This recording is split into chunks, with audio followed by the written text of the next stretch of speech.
کارلافے ٹکر ایک طوائف کے یہاں پیدا ہوئی۔ اس کی والدیت کے خانے میں اس کی ماں ہی کا نام لکھا گیا۔ گندے ماحول اور عدم توجہ کے باعث 8 برس کی عمر میں اس نے سگریٹ نوشی شروع کر دی اور بمشکل 10 برس کی عمر میں اس نے چرس پینا بھی شروع کر دی۔ پھر 1983 کی وہ رات آ گئی جب اس نے اپنے بوائے فرینڈ کے ساتھ مل کر ایک جوڑے سے موٹر سائیکل چھیننے کی کوشش میں جوڑے کو ہلاک کر کے یہ دونوں فرار ہو گئے، لیکن چند ہی ہفتوں میں پولیس نے انہیں گرفتار کر لیا۔ مقدمہ چلا اور ٹیکساس کی عدالت نے دونوں کو سزائے موت سنا دی، جس کے بعد اپیلوں کا ایک طویل سلسلہ شروع ہو گیا۔ اسی دوران اس کا بوائے فرینڈ بیمار ہو کر جیل میں انتقال کر گیا، جس کے بعد وہ تنہا رہ گئی۔ جیل حکام کو اس حادثے کا کوئی علم نہیں جس نے اس کی زندگی کا رخ ہی بدل دیا۔ وہ لڑکی جو بات بات پر جیل انتظامیہ کو ننگی گالیاں دیا کرتی تھی، وہ اچانک اپنا زیادہ تر وقت بائبل کے مطالعے میں گزارنے لگی۔ وہ نشئی عورت جو ہر وقت سگریٹ اور شراب کا مطالبہ کرتی رہتی تھی، اب زیادہ تر روزے سے رہنے لگی اور اب خدا اور مسیح کے سوا کسی چیز کا نام نہیں لیتی تھی۔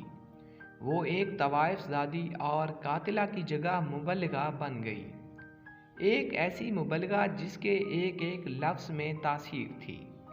پھر اس نے جیل ہی میں شادی کر لی اور تبلیغ کو اپنی زندگی کا نصب العین بنا لیا۔ اس کی بدلی ہوئی شخصیت کی مہک جب جیل سے باہر پہنچی تو اخبارات کے رپورٹر جیل پر ٹوٹ پڑے اور امریکہ کی معاشرت کی زندگی میں بھونچال آ گیا، یہاں تک کہ پوپ جان پال نے بھی زندگی میں پہلی بار عدالت میں کسی قاتلہ کی سزا معاف کرنے کی درخواست کر دی۔ سزائے موت سے 15 روز قبل جب لیری کنگ جیل میں ٹکر کا انٹرویو کرنے گیا تو دنیا نے CNN پر ایک مطمئن اور مسرور چہرہ دیکھا جو پورے اطمینان سے ہر سوال کا جواب دے رہا تھا۔ لیری نے پوچھا، تمہیں موت کا خوف محسوس نہیں ہوتا؟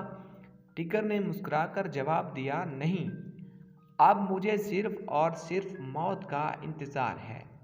میں جلد اپنے رب سے ملنا چاہتی ہوں، اپنی کھلی آنکھوں سے اس ہستی کا دیدار کرنا چاہتی ہوں جس نے میری ساری شخصیت ہی بدل دی۔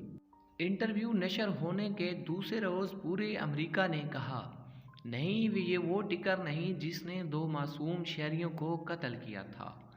یہ تو ایک فرشتہ ہے جو صدیوں بعد پیدا ہوتا ہے، اور فرشتوں کو سزائے موت دینا انصاف نہیں، ظلم ہے۔ رحم کی appeal Texas board of pardon and payroll کے سامنے پیش ہوئی۔ 18 رکنی بورڈ نے کیس سننے کی تاریخ دی تو 2 ممبران نے چھٹی کی درخواست دے دی، جبکہ باقی 16 ممبران نے سزا معاف کرنے سے انکار کر دیا۔ بورڈ کا فیصلہ سن کر عوام سڑکوں پر آ گئے اور ٹکر کی درخواست لے کر ٹیکساس کے گورنر جارج بش کے پاس پہنچ گئے۔ امریکہ کے معزز ترین پادری جیسی جیکسن نے بھی ٹکر کی حمایت کر دی۔ گورنر نے درخواست سنی، جیسی جیکسن اور ہجوم سے اظہار ہمدردی کیا، لیکن آخر میں یہ کہہ کر معذرت کر لی، مجھے قانون پر عمل درآمد کرانے کے لیے گورنر بنایا گیا ہے، مجرموں کو معاف کرنے کے لیے نہیں۔ اگر یہ جرم فرشتے سے بھی سرزد ہوتا تو میں اسے بھی معاف نہ کرتا۔ موت سے 2 روز قبل جب ٹکر کی رحم کی اپیل سپریم کورٹ پہنچی تو چیف جسٹس نے یہ فقرے لکھ کر درخواست واپس کر دی، اگر آج پوری دنیا کہے کہ یہ عورت کارلافے ٹکر نہیں، ایک مقدس ہستی ہے، تو بھی امریکن قانون میں اس کے لیے کوئی ریلیف نہیں ہے، کیونکہ جس عورت نے قتل کرتے ہوئے بے گناہ شہریوں کو کوئی رعایت نہیں دی، اسے دنیا کا کوئی منصف رعایت نہیں دے سکتا۔ ہم خدا سے پہلے ان 2 لاشوں کے سامنے جواب دہ ہیں جنہیں اس عورت نے ناحق قتل کیا۔ فروری کی صبح 5:45 بجے 1998 میں ٹیکساس کی ایک جیل میں 38 سالہ کارلافے ٹکر کو زہریلا انجیکشن لگا کر سزائے موت دے دی گئی۔ 4 فروری کو جب CNN سے کارلوف ٹگر کی موت کی خبر نشر ہو رہی تھی تو میں نے اپنے ضمیر سے پوچھا کہ وہ کیا معجزہ ہے جو امریکہ جیسے سڑے ہوئے بیمار معاشرے کو زندہ رکھے ہوئے ہے۔ تو حافظے میں حضور سرور کونین کا وہ قول گونج اٹھا کہ اگر میری بیٹی فاطمہ بھی چوری کرتی تو میں اس کے بھی ہاتھ کاٹ دیتا، اور حضرت علی علیہ السلام کا بھی قول زریں چمکنے لگا۔ معاشرے کفر کے ساتھ تو زندہ رہ سکتے ہیں لیکن ناانصافی کے ساتھ نہیں۔